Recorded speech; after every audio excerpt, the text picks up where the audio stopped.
Hey guys, Music Man here, back with another Identity V video. In this video I'm going to be showing you some of my gameplay as well as doing commentary of my gameplay to give you an insider look at what I think of when I play Hunter in Identity V. So without further ado, let's get into some gameplay. Well, so now as you can see we're in Arms Factory and I'm playing Bloody Queen with the Last Dance skin.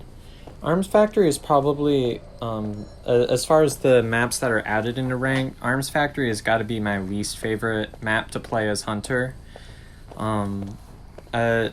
Just the Arms Factory is completely broken for survivors in Survivor's favor, and there's quite a few areas that have good palettes for survivors. So as you can see, I come across the Perfumer first. So I'm just here taking a couple cheap swings trying to bait the Perfume. And now I know she's got a 10-second cooldown on the Perfume, so I can get up close to her and get a nice, easy first hit. So the key to Perfumer is getting those combo hits, because if you end up getting one hit on the Perfumer, then her perfumes are kind of useless after that, because the whole thing that makes Perfumer broken is that she's able to perfume, get hit, and then just erase the damage. But if you can get that first hit off the Perfumer, then the Perfumer doesn't have a lot of tools for kiting anymore. Like, everything good about the Perfumer is just kind of undone. But so now that I was able to get that first hit, I was able to buy myself a little bit of time for that second hit. So I'm going to take the Perfumer all the way down to the basement. Basement's really good for any Hunter. Just kind of, basement's good. Basement's always where you want to go to. Get there if you can, because it's a pretty broken area. So I had no idea whether or not the first officer there had used his hourglass thingy or not, but or pocket watch, but he didn't, and I was able to get a nice easy hit on the Perfumer first. So now I'm just gonna kind of chase down my kill.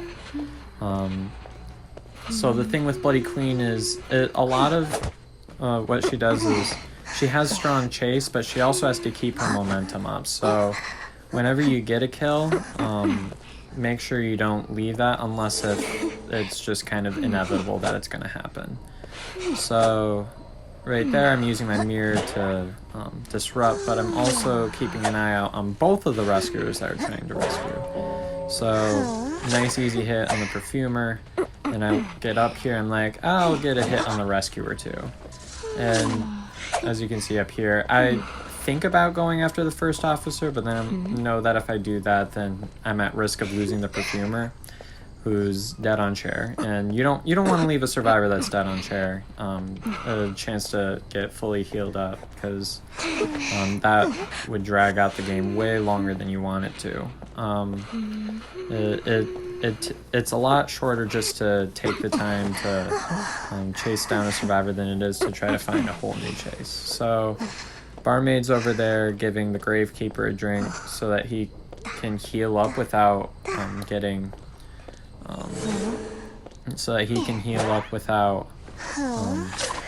taking a lot of time for it. But the first officer was I was seeing if I could get another easy hit, but it didn't look like it was going to happen, so I'm just going to take the first officer to the chair. Now, I mean, usually you don't really care too much for downing the rescue characters, but I figure since he's just kind of sitting there, I might as well get the first chairing in.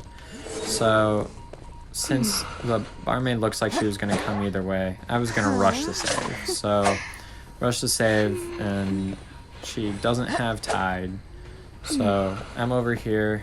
The Gravekeeper and the first officer are doing a really good job of being annoying. I mean, both their abilities are kind of meant for doing that. Like, the Gravekeeper gets a free body block, and the first officer is just kind of hard to track because of the hourglass. Why do I keep calling it the pocket watch? But I mean, look at this. The Gravekeeper does an excellent body block here. He does a body block for that the mirror image ends up hitting, I think. Not exactly totally sure what happened there, but a really good body block. But what the first officer should have done was go straight into those ruins ahead, and use that body block to get into a better kiting area. But instead, he just kind of went to an area where there was nothing, so he just kind of had nowhere to go after that. So second chairing first officer, and at this point, I know that he's used both his hourglasses, so I'm gonna have an easy time getting him again. So boom, there goes the first officer, and I abnormal that cipher. I heard the audio on it, and it was prime, so I figured I was gonna drag out the game a lot longer by making that cipher not prime and giving me a larger chance at getting more time to down survivors. So I thought that switching to abnormal was a pretty good option. So now I'm here chasing the barmaid, and here, once you get a hit, mirror rotate, and she's going to be leading me into Arms Factory. So this is a good job by the barmaid. Factory is where you always want to try to make your kites end up, because of this infinite loop right here. If you catch a hunter just trying to chase around, especially one like Lizard Boy or something that doesn't necessarily have a gap closer that works very well in the area, you can kite there for just a whole lot of time. It's kind of like working carousel in Moonlit. You can just kind of circle around that for a really long time. But anyways, I end up getting the barmaid down, and why I kind of chose that rocket chair over other ones is I wanted to get it as far away from the cipher as possible.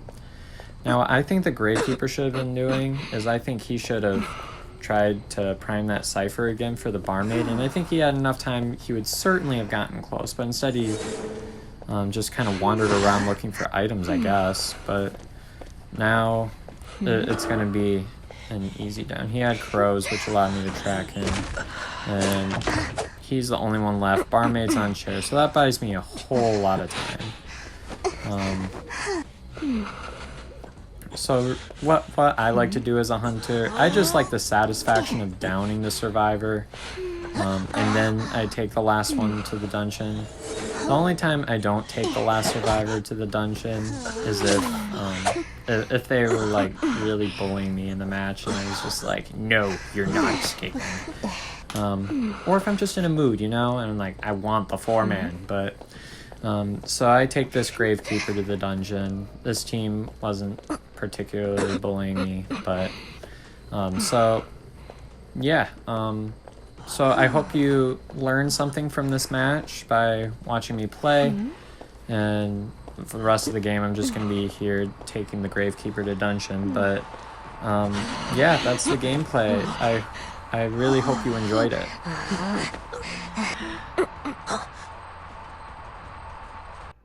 Well, I hope you guys enjoyed the video. If you did, please don't forget to hit that like button and subscribe to my channel for more content like this.